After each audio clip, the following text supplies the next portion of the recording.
네, 한 주의 첫 번째 거래일이죠. 오늘 잠금 해제 시간으로 이어갈 텐데요. 오늘 양시장 같은 경우 온도차는 약간 나고 있습니다. 코스피 시장이 살짝 더 강한 상황이죠. 오늘 2,585선 지나가고 있고요. 코스닥 시장은 약보합권에서 움직이고 있는 상황입니다. 그러면 오늘 시장에서 어떤 종목들이 움직이고 있는지 지금부터 풀어볼 텐데요. 이 시간은 알파경제 김종효 이사님과 함께합니다. 이사님 어서 오세요. 안녕하십니까? 네, 먼저 저희 머니매를 통해서 종목의 흐름부터 짚어보도록 할게요. 오늘 어떤 종목들 움직이고 있을까요? 삼성전자 1% 이상 올라가고 있습니다. SK하이닉스 좀 쉬어가고 있고 LG디스플레이나 LG이노텍, 삼성전기, LG전자 등등의 종목들 올라가고 있습니다. SK하이닉스도 약보합권을 강보합권으로 다시 좀 돌아선 모습 나타내고 있고요. 또 CES 이슈가 이제 코앞으로 다가왔기 때문에 관련된 종목들 많이 부각이 되고 있는 상황입니다. 지금 헬스케어 쪽에서도 삼성바이오로직스, HLB 이런 종목들은 일단 빨간불을 켜고 있지만 셀트리온 같은 종목들 좀 빠지고 있다라는 부분 체크할 수 있겠고 지금 네이버와 레인보우 로보틱스 이런 인터넷이나 로봇 관련주들, AI 관련주들 강한 흐름 확인해 볼 수가 있는데요. 오늘 먼저 첫 번째 개장 특징주로는 AI를 여쭤보지 않을 수가 없었습니다. 오늘 이스트소프트가 바로 상한가로 또 지금 가 있는 모습이고요. 폴라리스 오피스도 20% 급등, 플리토 등등의 종목들 모두 다 강한 모습 나타내고 있는데 CS2024에서 핵심 화두가 단연 AI입니다. 그러다 보니까 이런 종목들이 많이 부각되고 있어요. AI 관련주들에 대해서 이번 이슈까지 결부지어서 좀 어떻게 트레이딩하면 좋을까요? 네, 근데 이번에 종목 오늘의 움직임은 뭐 CS도 당연히 영향을 줬겠지만 좀 더 본질적으로는 조금 후에 열릴 챗 GPT와 관련된 넷마켓 자체가 좀 더 모멘텀이 되고 있다고 봐야 되겠죠. 그래서 그와 관련돼서 매출이 나올 거냐 나오지 않을 거냐는 뭐 쉽게 예측할 수 없는 부분이고요. 다만 그동안 한국의 소프트웨어의 경쟁력이 생각보다 그렇게 높지 않았다라는 것 때문에 종목군들의 주가는 굉장히 강하게 움직이고 있습니다만 모멘텀 플레이가 아닐까라고 생각을 해야 할 것 같습니다. 과연 의미 있는 매출을 발생시킬 수 있는 기업들의 기술력이나 혹은 뭐 굉장한 킬러 앱을 만들어낼 수 있을지는 좀 더 사후적 확인이 필요할 것 같고요. 그 다음에 우리가 과거 정말로 이렇게 뭔가 펀더멘탈의 천지개벽이 일어나면서 매출을 크게 끌어올린 종목군들의 그 장기 흐름을 살펴보면 이런 단기적인 급등 흐름을 꼭 쫓아가지 않는다고 하더라도 큰 흐름에서 정말로 그 정도의 변화를 보여주는 종목군들은 여전히 기회를 주거든요. 그래서 지금 현재 좋은 가격에 잘 확보하신 분들은 먼저 팔 필요는 없겠지만 이번에 모멘텀이 노출되는 뭐 이번 주말 혹은 다음 주 정도에서는 차익 실현에 대한 어느 정도의 생각을 가지고 하는 것이 좋겠다. 그래서 실제로 엠마켓이 열렸을 때 얼마나 폭발적인 매출이 나타나는지 실제로 경쟁력을 가지고 있는지 확인한 이후에 정말로 경쟁력이 확인된 종목으로 이제는 조금 종목군들의 구분을 해야 되는 그런 시점으로 다가오지 않았느냐 이렇게 봐야 될 것 같습니다. 네, 좋습니다. 또 지금 CES뿐만 아니라 사실 CES에 대한 기대감은 좀 미리 반영된 부분도 있기 때문에 이 GPT 스토어라는 부분까지 체크해 볼 수가 있겠습니다. 여기서 이제 워낙에 종목군이 다양하기 때문에 정말 매출로 직결될 수 있는 부분들 체크하면서 적절히 또 이익이 나는 부분은 실현하자 이렇게 정리해 주셨습니다. 자, 다음 종목으로 넘어가 보도록 할게요. 바로 셀트리온입니다. 이제 12일이죠. 합병 신주의 상장을 앞둔 상황에서 주가의 변동성이 좀 나타나고 있어요. 오늘도 3%가량 밀리면서 20만 원 선에 딱 걸쳐져 있는 상황인데요. 이 종목은 12월 14일부터 저희가 미리 좀 이야기를 나눴던 종목이고요. 최고가 기준으로 봤을 때는 지금 수익률은 32% 이상 되고 있습니다. 목표 주가도 넘어섰고요. 일단 지금 신주 상장 코앞에 두고 있는 상황에서 이런 변동성을 보일 때는 어떻게 접근하는 게 좋을까요? 이 종목은 뭐 12월 달에도 말씀을 드렸지만 작년 한 해 내내 제가 뭐 중소형주 바이오 종목군들에 대한 그 연구도가 낮아서 대형주 중에서 유한양행과 셀트리온 두 종목만 작년에 언급을 드렸고 실제적으로 두 종목 모두 뭐 생각한 것만큼의 어느 정도의 이익은 나타났다라고 생각을 합니다. 그래서 합병 모멘텀이 아직 하나 더 남아있죠. 셀트리온 제약이라고 하는 것에 추가적인 합병 모멘텀도 남아있고 서정진 회장의 강력한 주가 부양 의지라든지 그 다음에 최근에 나오고 있는 여러 가지 이슈로 봤을 때 셀트리온이 그동안 약간 정체됐었던 매출을 끌어올릴 수 있는 그런 여러 가지 모멘텀들을 보유하고 있는 것이 사실이나 합병된 셀트리온의 이익을 보기 전까지 그러니까 적어도 마진율이 뭐 30% 후반 40%까지 올라가는 그런 강력한 퍼포먼스를 뭐 올해 상반기에 보이지 못한다면 지금 이상의 가격이 과연 매력적인 가격인가에 대해서 저는 조금 조심스럽습니다. 따라서 이 종목에 대해서는 20만 원권 이상에서는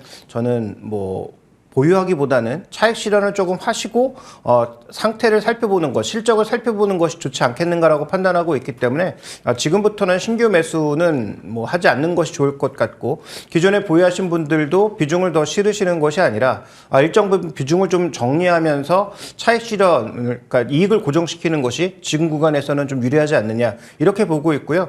뭐 그렇게 말씀드리는 또 한 가지 이유는 지금 셀트리온보다 매력적인 종목군들이 뭐 제약바이오에서는 많이 보이고 있기 때문에 다른 종목의 선택이 저는 나쁘지 않다라고 봐서 셀트리온에 대해서는 일단은 차익 실현, 비중 축소의 관점을 말씀드리겠습니다. 네, 지금 이 시점에서 추가적으로 매수를 하기보다는 보유자 입장에서는 차익 실현을 하고 지금 신규 접근은 좀 지양해보자 말씀 주셨어요. 합병 이후에 이익이라던가 뭔가 이 부분을 좀 넘어설 수 있는 추가적인 모멘텀이 나올 때까지는 좀 더 체크해보자 정리해 주셨습니다. 자, 그러면 오늘의 종목들 하나씩 풀어볼 텐데요. 첫 번째 종목은 앞서 머니맵에서 체크해봤던 네이버입니다. 오늘 네이버 그리고 카카오까지 4에서 5%가량 강한 모습 나타내는데요. 이게 이제 정말로 앞으로 이 추세를 이어갈 수 있을지 첫 번째 투자 포인트 열어보도록 하겠습니다. 자, 먼저 실적에 대한 개선이에요. 증권가에서는 그동안 좀 뿌렸던 것들을 이제는 거둘 수 있는 한 해가 될 거다라는 얘기도 나오고 있는데 실적이 좀 개선되고 있죠. 네, 그 오늘 제가 리포트의 제목은 정확하게 생각이 안 나는데 아마 초록은 초록이고 노랑은 맞아요. 노랑이다 였던 네. 걸로 기억하는데 네이버의 지금 실적에서 핵심 포인트는 뭐냐면 지금 크림, 어뮤즈, 포시마크라고 하는 저 신성장 동력으로 네이버가 돈을 써가면서 인수했던 부분들의 손실이 나고 있기 때문에 실제 이익률은 떨어졌지만 그 신성장 부분을 제외했을 때 마진율은 예전보다 좋아지거나 예전 수준으로 이미 보여지고 있는 거죠. 그러니까 신성장 부분에서 이제 뭔가 모멘텀이 붙으면 늘어나는 매출과 거기다 이익까지 더해줄 수 있는, 즉 P와 Q가 모두 상승할 수 있는 그런 구간임을 예시하고 있는 것인데요. 그래서 오늘 그 제시했던 투자 의견의 핵심 포인트도 그런 뿌렸던 씨앗이 이제는 매출 증가를 넘어서서 이익으로 돌아섰을 때 나타날 수 있는 긍정적 효과가 크다라는 것을 방증하는 것입니다. 다음 이제 준비된 그림 하나 더 보시면 핀테크 쪽에서의 전반적인 매출도 증가하고 있죠. 즉 네이버 파이낸셜을 중심축으로 하는 핀테크 쪽의 전반적인 매출도 늘어나고 있는 양상임을 고려할 때 결국은 이 회사의 본질은 광고거든요. 그러니까 네. 광고 쪽에서 전체적으로 이익이 늘어날 수 있는 부분, 거기다가 이제 금융 플랫폼으로서의 어떤 장악력, 이런 것들이 확대되고 있다는 측면에서 분명히 기술적 반등을 시도할 수 있는 근거가 충분하고, 그 다음에 우리나라에서 삼성 SDS와 더불어서 유일하게 AI와 관련된 전체적인 흐름을 가져갈 수 있는 회사 중에 하나라고 보기 때문에 그런 측면에서의 지금까지의 주가 반등은 저는 뭐 나름 합리적이라고 보고 있고 추가적인 상승도 일정 부분은 나타날 수 있다라고 보고 있습니다. 네, 실적에 대한 기대감이 일단 작용하는 한 해가 될 것 같습니다. 그리고 뭐니 해도 올해는 좀 AI 관련해서 기대해 볼 수가 있겠는데요. 특히 뭐 Q라던가 클로버 스튜디오 이런 쪽에서 올해 좀 성장하지 않을까 싶은데요. 네, 근데 핵심 포인트는 결국은 네이버, 카카오, 카카오는 이 다울투자증권 리포트에서 조금 다르다. 이제는 뭐 지주사로 봐야 된다라고 얘기를 했지만 네. 어쨌든 그 본질이 뭡니까? 광고고요. 그다음에 광고면은 MAU의 증가가 중요한 거거든요. 그래서 네이버는 뭐 최근에 치지직과 관련된 뭐 긍정적인 이슈도 있지만 그거보다 좀 더 본질적으로 제가 보고 있는 것은 AI로 뭐 할 거냐, 어떻게 돈을 벌 거냐가 가장 중요한 거죠. 그러니까 생성형 AI가 네이버도 클로바를 통해서 나타나고 있는데 이것이 아까 연결됐던 포시마크라든지 이런 쪽의 버티칼들을 통해서 광고 지출액을 늘려나갈 수 있는 것이 핵심이다. 그래서 과거 네이버의 주가 레벨업을 보시면 유동성이나 시장 분위기를 위해서 급등했던 2021년 이후를 제외하고 나서 봤을 때는 MAU가 상승할 수 있는 그런 모멘텀으로 올라왔다는 거죠. 한 게임에서 네이버로, 검색 서비스로, 그 다음에 라인의 확장으로 이런 것들을 단계적으로 밟아서 올라왔단 말이죠. 자, 그렇다면 올해는 아까 말씀드렸던 포시마크를 포함한 크림 같은 그런 버티칼 쪽에서의 추가적인 매출이 연결되는데 그 매출의 연결이 AI를 통해서 된다면 그러면 MAU의 확장이 나타날 수 있겠죠? 치지직 얼마나 나타날지 모르겠으나 국내에 있던 스트리머들을 상당 부분 또 끌어오는 것으로 보고 있고 그 다음에 최근 아프리카와의 가장 큰 차별점은 비트레이트나 화질이나 이런 측면에서 우위를 나타내고 있기 때문에 그래서 오늘 뭐 아프리카 TV로 뭐 대형 스트리머가 갔다는 뉴스가 나왔지만 그것도 중요한데 그거보다 게임을 볼 때 좀 더 편하게 볼 수 있는 높은 비트레이트의 화질을 제공하고 있다는 측면에서 MAU를 늘릴 수 있다면 저것은 네이버의 가치를 장기적으로 끌어올릴 수 있는 즉 MAU를 계속 확장시킬 수 있는 중요한 변수라는 측면에서 저는 이 부분이 가장 긍정적이지 않나. 그래서 올해 우리가 확인해야 되는 것은 전반적인 어떤 매출 증가와 이익률 증가도 확인해야 되겠지만 과연 생성형 AI를 통해서 전체적으로 마진율을 끌어올릴 수 있는 효율적인 서비스가 제공되는지가 가장 핵심이고요. 그 다음에 뭐 예전에 말씀드렸던 대로 사우디를 포함한 해외로 추가적으로 본인들의 IT 서비스를 수출할 수 있는지 여부가 주가 밸류에이션 확장의 가장 중요한 포인트라고 보고 있습니다. 네, 확실히 장기적으로 기대할 수 있는 요인들에서 얘기해 주셨는데요. 올해는 AI라던가 뭐 여러 가지 좀 치즈직까지 볼만한 것들이 좀 많아 보입니다. 자, 이 종목이 10월 중순부터 해서 주가가 그래도 우상향하면서 23만 원 정도로 회복했어요. 지금 자리에서 추가적으로 더 갈 수 있을까요? 네, 만약 아까 말씀드렸던 그 두 가지 요인, MAU도 추가적으로 확장하고 마진도 이제 플러스로 돌아서는 그런 모습을, 그러니까 여기서 플러스라고 하는 것은 기존의 플러스 요인에서 더 추가적으로 나타날 수 있는, 즉 성장이 더 본격화될 거다라는 그런 뉘앙스가 이 종목에서 느껴지게 되면 이 종목의 밸류는 달라질 수 있다. 그래서 지금 2020년부터 2022년까지 코로나 기간에 나타났던 엄청난 주가의 밸류업 정도를 제외하면 현재 이 종목의 PBR은 1.6배에서 1.7배 정도의 수준이기 때문에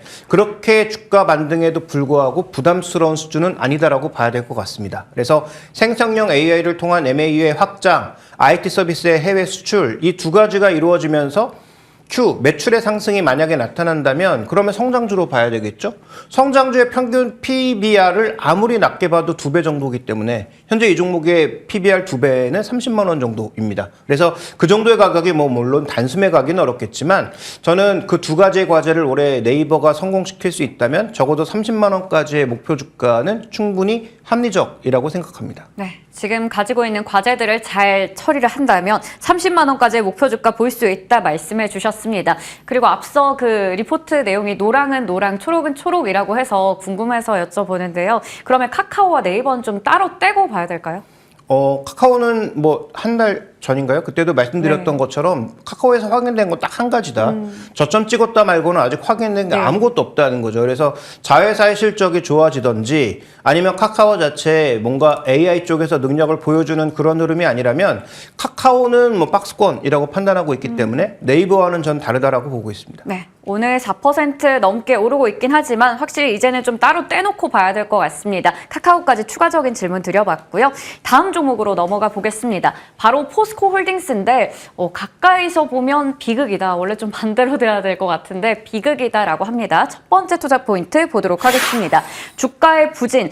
포스코홀딩스 뭐 철강 업황에 대해서도 지금 사실 뭐 그렇게 뚜렷하게 개선되지 않을 거다 얘기 나오고 있고 증권사의 전망도 어둡더라고요. 네, 일단 우리가 뭐 인생은 뭐 멀리서 보면 희극이고 가까이서 보면 비극이다 뭐 이런 얘기가 있잖아요. 그게 맞는 얘기인지 좀 헷갈리긴 하는데 어쨌든 지금 가까이 보면 비극이라고 말씀드린 것은 단기 실적이 부진할 수밖에 없는 주변 환경 때문입니다.